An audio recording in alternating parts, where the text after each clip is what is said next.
Hello, everyone. Welcome to this episode of Gameworms. And today, Matt and I are going to be looking at our top 10 gateway games. And Matt, I did not give Hey, much in terms of definition when I gave you that assignment.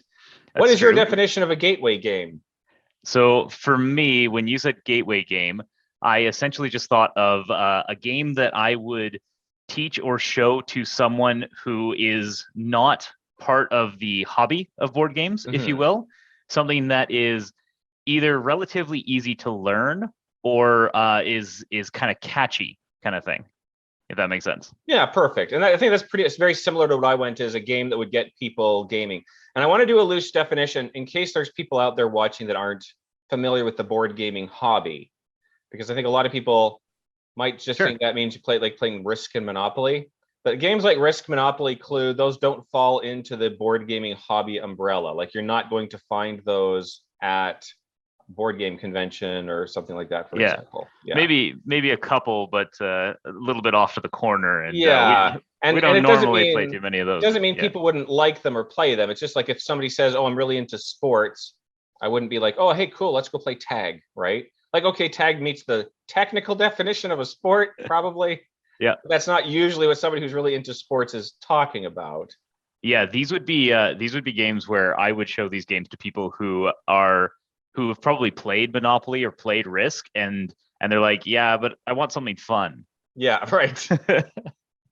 Not to bash on too many of the mainstream Yeah, well, games. I mean, and a lot of they exist for times, a reason. yeah, but a lot of times it has to do with, I think, cleanliness of mechanics. A lot of modern board games, there are certain mechanisms that are going to be expected in a game, such as certain elements of game balance, lower randomness than you'd find in something Monopoly or Risk. Uh, Player eliminations pretty out of style. In like very few games Yeah. now will actually eliminate players mid-game. So There's some some. do. There's some still. There's Yeah. a few, and I have one on my list I'm thinking of, but it's rare. And so these are, yeah, but like you, I just chosen games I think I could get somebody into that world of board gaming Yeah. without dropping them in the deep water right off. And that So, actually to build on one of your points there, the different genres thing and the different mechanics, uh-huh. that's actually when I was building my list, I tried to keep that in mind. So what I ended up doing is I tried to find kind of an easier to learn game of different main mechanics, if you will. So I tried to find like a deck building game. I tried to find more of a dice rolling game, more of a set collection game kind of thing, and put some of those on my list. And then I basically sorted it by which one I liked the most and I which one did I'd something be. very similar. Yeah. So I did the same thing where I tried, because for me, it's not necessarily just a top 10 is in which ones do I like, but it's top 10 on, like, depending on who I'm going to be playing with. I wanted a variety to choose from in case, okay, no, maybe this person would like this game because of this, but this would probably like this Yeah. game because of this. Yeah. And a lot of it was from experience. People I have taught games and which ones resonated really well. Yeah, it's a great point because a gateway game really has to be dedicated to the person that you're trying to teach, right? Yeah. If the person has some background in something or they like a certain theme, you might pick a different gateway game for them just because it has a different hook for them. Yeah. Yeah. All right. So why don't you go ahead and introduce us to your number 10?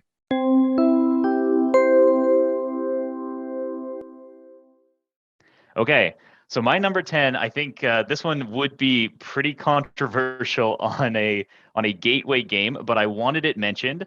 My number 10 is actually Gloomhaven: Jaws of the Lion. Okay. Yeah. So it is a harder game to play, and it is certainly not a gateway game that I would recommend to everybody. But I wanted to have Gloomhaven: Jaws of the Lion on the list specifically because it is an easier to play campaign style game. So it is kind of your gateway into the really big like multi-session campaign games. People who really like RPGs, like Dungeons and Dragons and stuff like that, they could really be pulled into the board game industry by playing some Gloomhaven. And I think Jaws of the Lion did a great job of taking the Gloomhaven mechanics and breaking it down into an easier format, easier to set up and all that. So that's why I put that one on my list. I think that's a great choice because I think that's actually one of the motivations they had behind the design of it. So yeah, it's perfect. For mine, I put Betrayal at House on the Hill. So now this is a game that in my experience, I think it's actually more popular with non-board gamers than it is with hobbyist board gamers, and that's I think why it's my number 10, because I think it's a lot of fun, but it has a lot of elements to it. The game balance is completely broken. The mechanics don't always work the way they should. Yep. But what it does have that I think really, really goes for it is the theme is really fun and strong. It's kind of like a Scooby-Doo. Yep. So you're a bunch of friends exploring this haunted mansion. At one point, one of you turns evil. It can be a challenge to introduce to new players because of that as well. Again, this is why it's on number 10 spot. Because if you're the poor new player, it's kind of a little complicated. You need somebody there who knows what they're doing. And if you're the poor new player who gets assigned the villain, so halfway through the game, somebody will generally become the villain. It becomes very difficult because you have to play on your own with like your own set of rules. And so I've played with a lot of new people and they do seem to enjoy it quite a bit. But quite often, if we have a new player, if they become the villain, we'll just usually play it out so they didn't become the villain, right? So yeah, I've done that in the past as well. Yeah. Betrayal's always been one of my more enjoyable games over the past years. It was actually one of the first games that got me into the hobby. It's probably one of the 5 that was like, I remember back when I first started playing board games years ago, and Betrayal was one of those 5 that started me on this path. So yeah, I think happy you put for it on me your is list. one of the earlier ones for me as well. Yeah, it is a lot of fun. I still really enjoy it, but I know mechanically it's not as sound as a lot of the other games on my list. Yeah, I remember an interview with the designer, and he was kind of like saying the same thing. It's like, we could never balance that game. It's just never going to happen. It can't happen. You can't, without removing a lot of the fun elements, you wouldn't be able to. Yeah, for sure. Okay. All right. Number 9. Number 9.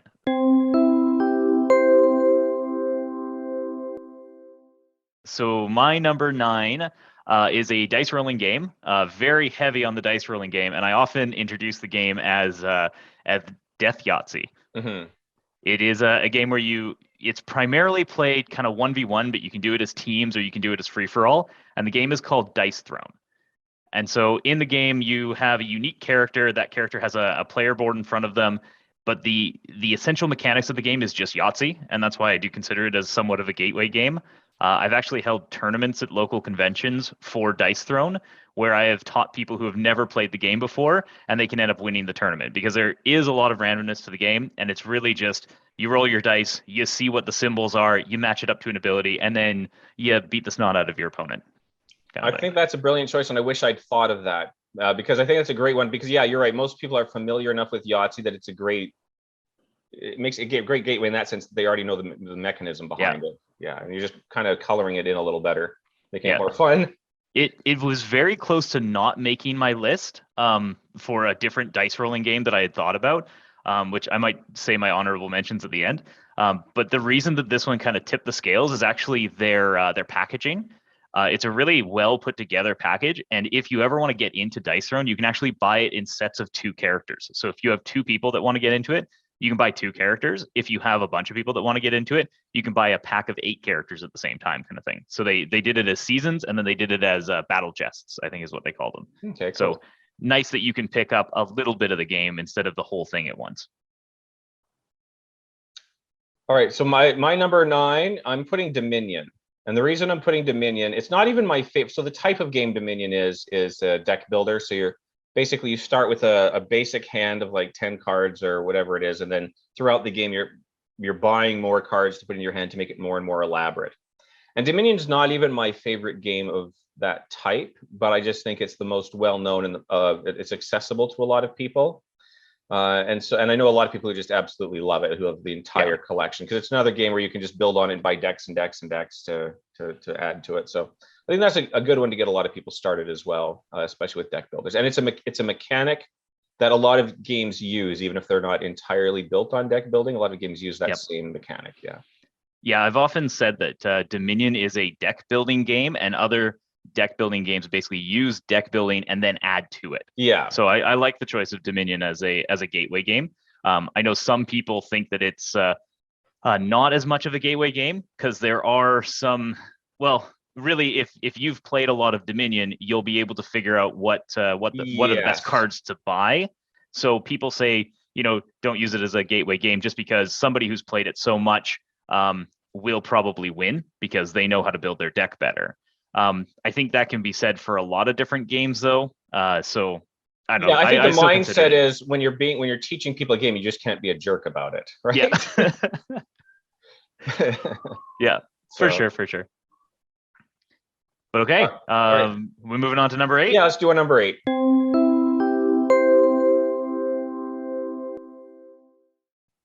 Okay, my number 8.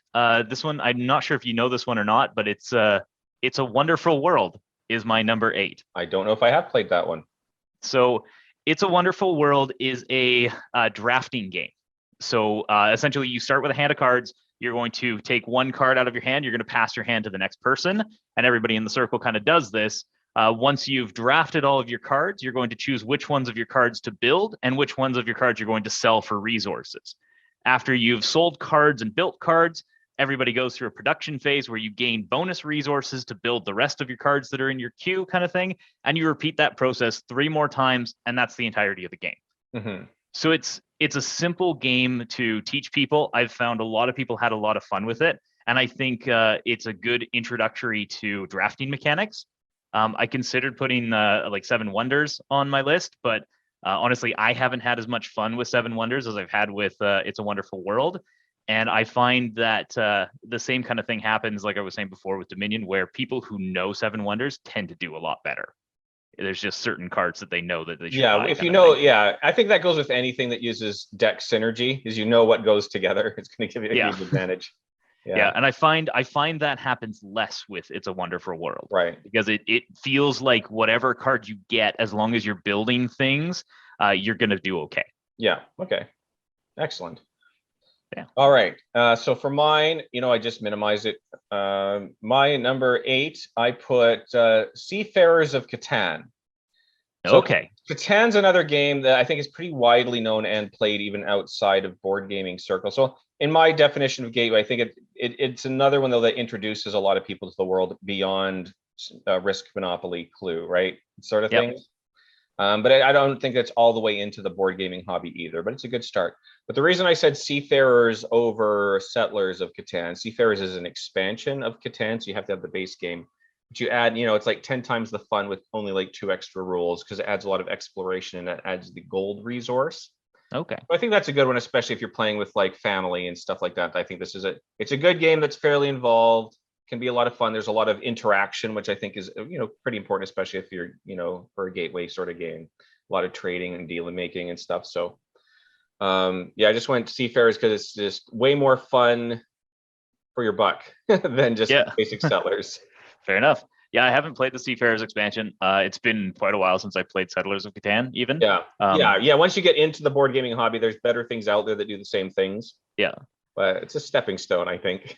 It's interesting. I've watched tournaments of people playing Catan, and so many of them say that like the game is almost solved on the first action, or like before the first action is taken. It's like, if this guy got this placement of his cities, he's probably going to win the game. Seafarers actually fixes that too, because only awesome. half the map is built. You have to explore and find the rest. So if you don't get the good locations on the main island, you can sail out and try your luck. Still hope for you. Still hope for something. That's awesome. Yeah, that's cool. All right, so number 7. Number 7.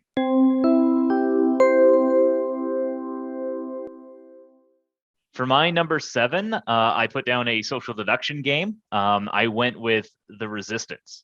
So I found The Resistance to be one of the more basic social deduction games out there. And I am talking about base Resistance, not with any of the expansions or anything like that. You basically have a certain number of people are playing as the Resistance members, and then 1 or 2 of them are the spies. And you're basically voting on who you want to go on a mission. And then the people who are on the mission are either going to play a pass or a fail card. If you're a spy, you can fail the mission. Otherwise, you have to pass the mission, kind of thing. And then you flip over all the cards, and if there's at least 1 fail card, the mission fails. And then everybody is pointing fingers and trying to figure out who the spy is at the end of the game.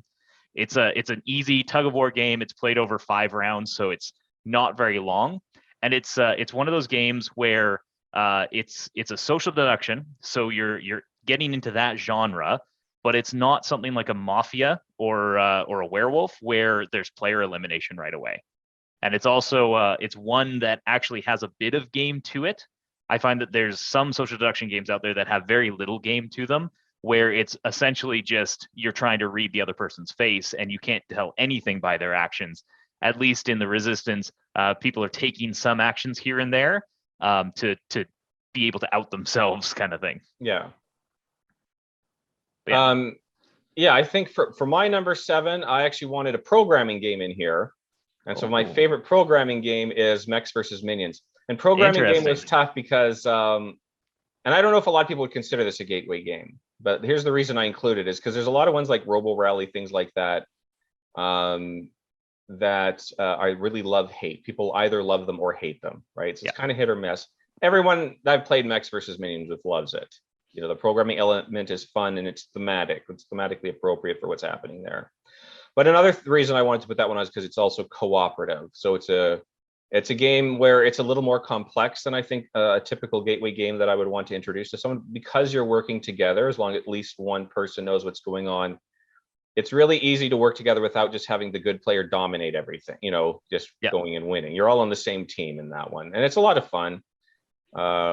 So yeah, that was my go for number 7. Yeah, and it can be a really good gateway for somebody who's played League of Legends before and wants to get into board games. Yeah, and you know the funny thing is, it is made by Riot, right? Yeah, so. And I've never played League of Legends at all, but I think they did a fantastic job with the game, and they kept the price much lower than I think if it had been produced through a gaming company. Absolutely, they did. Yeah, probably half the price it would have been otherwise.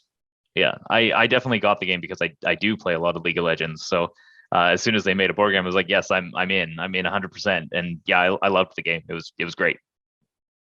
All right, number 6. Number 6.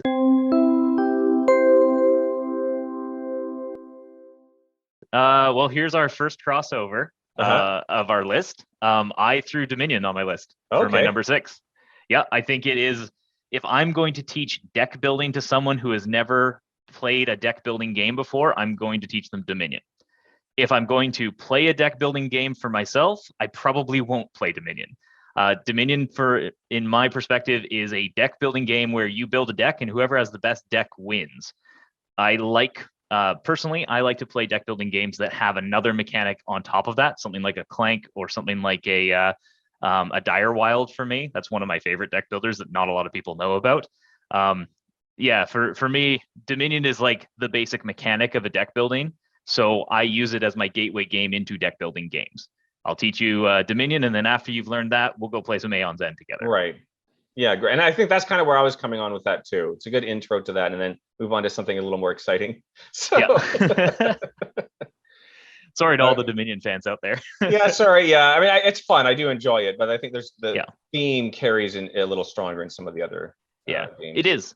It is a good game. It was a really great game for its time. Yeah. It got a little bit overplayed in my group. I had somebody who loved Dominion, and we played it way too many times, and our decks got a little bit solved. So yeah, but it is really good, and there's a lot of variety to it. There's so many different things decks you can add to get a variety of cards and things. For my number 6, I went with an engine builder called Wingspan. And Wingspan, I think, is a nice intro to. So an engine builder game is one where you're slowly adding more and more elements to your game that build off of each other. So it's kind of hard to describe, I guess, but it's kind of like it's like a machine. You add more and more parts that do more and more things, and they all work together until it becomes, you starts generating lots and lots of points and actions and things like that. But it's also got a few elements that I think are very appealing to new players. So one thing, it's very attractive. It's a very nice looking game. The artwork is beautiful. It has mini eggs that you can snack on too, right? Mini eggs, yeah. The eggs look like those little Easter egg candies. They look delicious, but they're not. Yeah, don't eat them. Don't eat them. But it's also, I like the fact that it's like you got actual information on all these birds. So you have like I think the standard version is North American birds. And it doesn't sound like that's a very exciting thing, but somehow it just works in, and it's a pretty fun game. And I've had a lot of success playing it with new players. In fact, it's won several awards, I think. It's an award-winning game, and it plays very clean. There's a few different strategies you can take on it that work well to get, they're all equally, or comparably competitive. And I think just, again, depending on your target, who you're teaching it to, like this is one I think I could go to my mom and convince her to play with me. She'd at least be, at the very least, be interested in the artwork and the birds, right? It's funny you say that. I have played it with my mom. So. Oh yeah.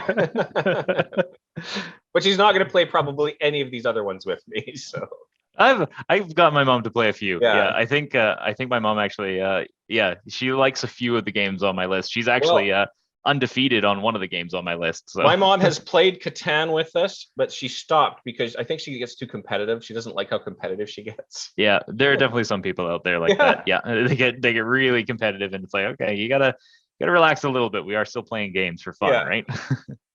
Okay, cool. Wingspan. Yeah, number 5.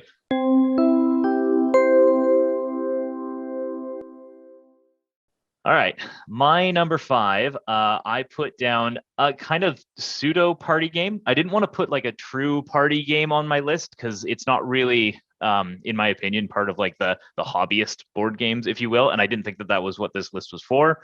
But I still wanted to have one that was more of a simpler type of game. And I put on Codenames into my list because I feel like Codenames is one of those games that you can play with a lot of people.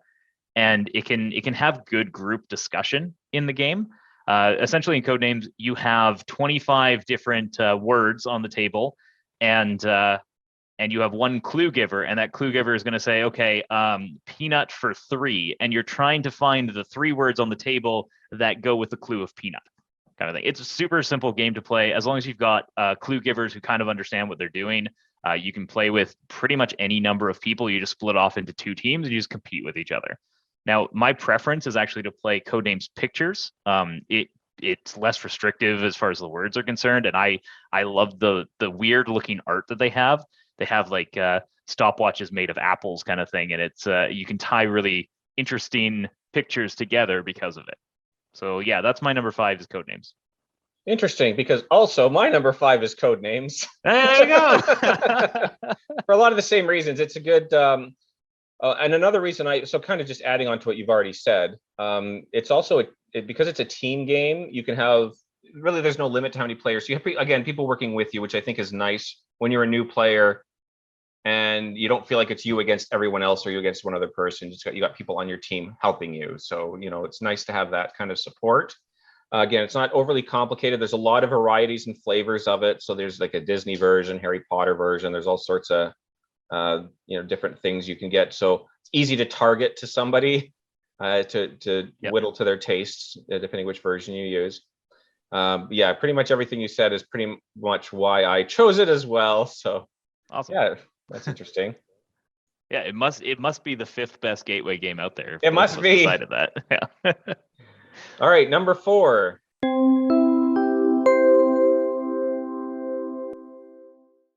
So my number 4, I picked Mysterium. Mysterium is a cooperative game. It uses I've always called them the Dixit cards. It's these funky artwork-based cards, and all they have on them is a picture, some form of artwork. And it basically uses those for a group at the table to figure out the murderer of the ghost at the table. So one person plays as the ghost. They're handing out these weird cards, and they're trying to point the people at the table towards a person, a weapon, and a room that the ghost was murdered in, kind of thing. I like the game quite a bit, and I like it more with new players. When you've played with the same people over and over again, I find that some of the cards get used for the same people over and over again. So it gets a little bit less fun that way. But yeah, when you're playing with brand new people, I find that there's a lot of just friendly discussion that can happen during the game, because a lot of the time the ghost is spending the time handing out the cards. And during that period, I find that everybody else at the table can just kind of chat and have a good time just hanging out, which in a lot of games, because you're always taking your turn, you're always doing something, you don't have that opportunity. So yeah, I like Mysterium actually for the fact that in parts of the game you don't play. Yeah, I actually love Mysterium. I feel like if I were going that route, I might go Dixit just because it's a little easier to grasp, but similar concept. But Mysterium, it does add a lot more flavor to it, and that you're a ghost giving dreams to the detectives of your murder or whatever. I've played them both, and having played Mysterium, I'll probably you would never play go Dixit back again. I think you'd never go back to Dixit. Yeah. And when we play with new players, we just play without divinations in Mysterium. We just leave out one of the mechanics because it just adds complication to it, and there's no need for it. Right. We find. Yeah. Okay, that's a good game. Yeah, that's my number 4, Mysterium. I went a different route this time for number 4. I went to Tokaido. So Tokaido is a very zen game. It's kind of just relaxing. It's very peaceful. So really, all it is each one of you takes a character. Each character has their own unique ability, and you're just taking a nice trip across feudal Japan. So back in the olden days, and you're collecting souvenirs. You're eating different types of food. You're going to hot springs and looking at monkeys and painting the sites and things like that. And you're getting points for all these different things that you're doing. And you're just trying to get across on your trip. I think it's nice for people that aren't really into competitive games, that don't really like the take that sort of element. The only thing you can really do to hurt each other is to go onto a spot somebody else wanted. Yeah. Like, I wanted to go to that hot spring. That's the worst thing you can do to somebody is go see. Don't you steal my level 4 mountain. Yeah, exactly. So I just find it a really chill, relaxing sort of a game. Yeah. If this had been a top 15 list, Tokaido would have been on my list. Yeah. Yeah. It was right there. It was in the running. So yeah. Good pick.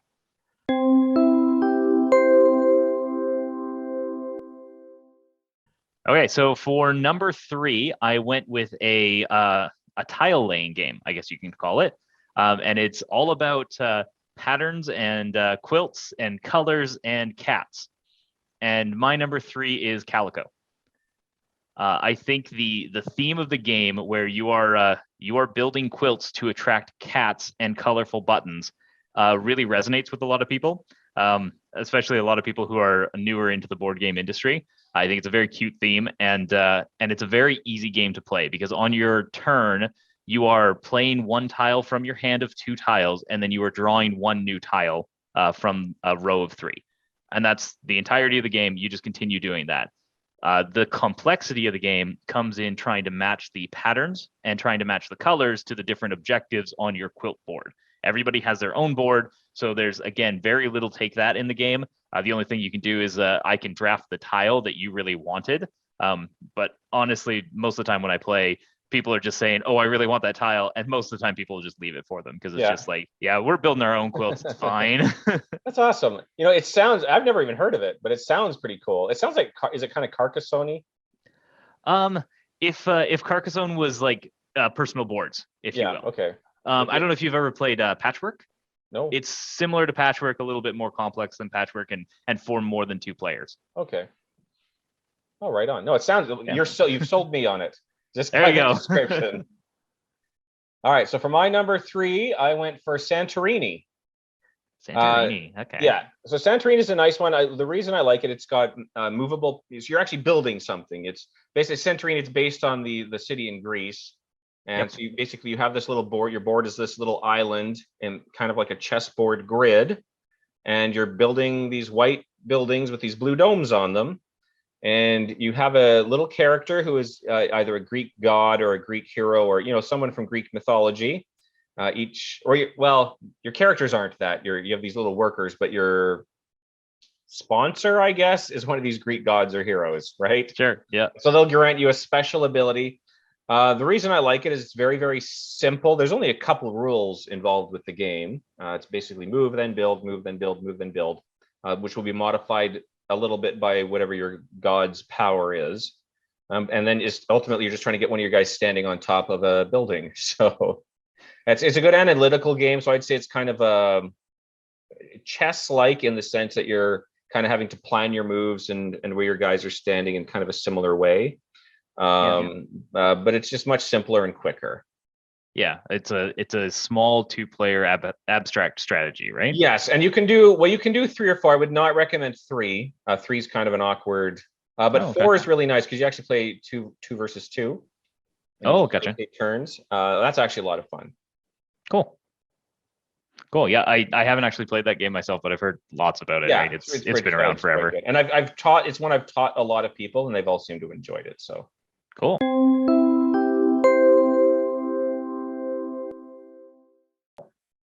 All right. Getting closer to the top of the list. The next 2 games that I've got are games that I love. Like I picked up one of them really recently. The other one I've had forever. So my number 2 is a cooperative game, and it is a cooperative trick-taking game. And I tell you, if I had heard cooperative trick-taking game, I probably would have been out because I don't like many trick-taking Sounds like games. bridge. It's like hearts, no. Yeah. Wizard, no, thank you. Right, but this one it really worked, and I really enjoy it. And it's called The Crew: The Quest for Planet 9. Oh yeah. I haven't played the other version of Crew, the deep sea one, but yeah, I played this game with one of my friends, and then the next week I had gone and bought it and just played through like so many times with my girlfriend. So yeah, The Crew is an amazingly fun game. It is cooperative. You deal out the entire deck of cards, and it is a trick-taking game. So everybody plays down one card, and whoever plays the highest number in the right suit wins the trick. But the catch of the game is that you as an individual have to win a trick with a certain card in it, and everybody is trying to help you do that. So I may have to win the pink 5, but Bryant, you have to win the green 3. So as we're playing through these hands of cards, I know what I have, I don't know what you have, and we're not allowed to talk about it. So while we're playing these cards down, it's like, okay, I'm kind of card counting to see which cards have gone by, and it's like, okay, now I can play this pink 6, and I should be able to win the pink 5 from you now, kind of thing. And it plays really well with 3 or 4 players. I think it plays okay with 2 and 5, but I think 3 and 4 is where it's at. I actually really like the mechanic in that you are basically trying to help each other win. So it's more than cooperative, right? So a cooperative game, you're on a team, you're working together. This one is a cooperative. You are on a team working together, but you're literally trying to help somebody else take a trick, right? It's like, oh, I need to take a dive on this one so that you can win. Yeah. Which is you have to know when to lose. Yeah, you have to know when to lose. Yeah. It's fun. For that. For my number 2, I went with one you kind of mentioned in a dismissive way because it wasn't on your list. So it's not really a crossover. You chose a different one that I'd never played before, but I put 7 Wonders. So this was my choice for a drafting game. It's fairly well known, so I think a lot of people might recognize it who aren't really in the board game scene, at least maybe have seen it or heard of it before. And again, there probably are ones that have taken these mechanics and improved on them. And especially if you add some of the expansions for it, though, you can kind of add a lot more depth. But basically what you're doing is you're building up an empire based on one of the, if you're playing the original, one of the ancient 7 Wonders of the Ancient World. And you're every turn, you're taking a hand of cards, and they're all buildings of some sort, and you're building one. And then you pass that deck, take the one from the person on your other side. So you don't, whatever hand you're drawing, you're only getting one of those, right? Yeah. A lot of especially if you play on a 7-player game. Yes. And so you're going to see, 2 great cards in here I want, but which one do I need the most? Or sometimes I need to make sure that person doesn't get this one. So even though I don't really want it, I might have to take this card so he doesn't get it, right? So, but I really enjoyed it. It's another one that I've had a lot of success with new players, introducing new players to gaming. So. Yeah, it's not a bad choice. It's just I've played a few different drafting games, and I think I would put I think I would just put 7 Wonders lower and lower on my list when I play other drafting games. Yeah. Yeah. No, fair enough. It could also just be my experience with it, right? Different gaming groups, different size players. Well, and if you look at stuff like Terraforming Mars, I would say is a superior game. There's so many more elements to it. I figured it would be a little tougher as a gateway. Yeah, I don't think I would throw Terraforming Mars on a gateway games list, but it can be a fun game though, for sure. Yeah. I was going to mention actually, have you heard of? I think it's called 7 Wonders Architects.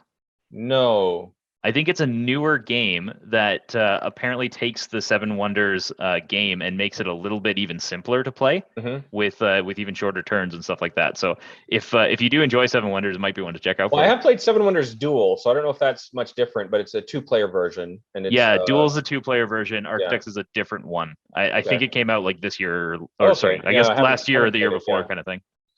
But yeah, cool.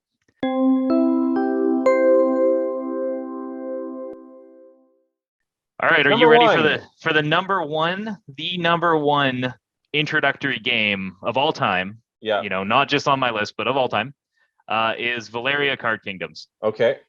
I love this game. I just got the big box expansion to it. I have all of the content except for one expansion now, which I will probably hunt down in the next few months. the game is great. It's this is my kind of engine builder introductory game. What you do in the game is on your turn, you are going to roll dice. You roll 2 dice, and depending on which characters you have in front of you, you are going to gain resources based on the dice roll. So if I roll a 6 and I have a knight in front of me, I will gain 1 strength, 1 fighting power, if you will. I will then use those resources to buy a card at the table, whether it's a new citizen for my crew that is going to help me gain more resources on the dice rolls, or I will go fight a monster with those resources, or I will buy a domain with those resources that'll give me some kind of a bonus or victory points at the end of the game. The game's very simple in the fact that you roll dice, gain resources, and buy 2 cards on your turn.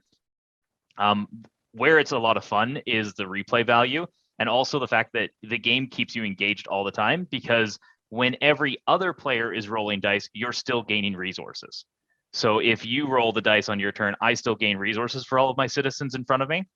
And yeah, I think it's a great introductory game because it's primarily open information.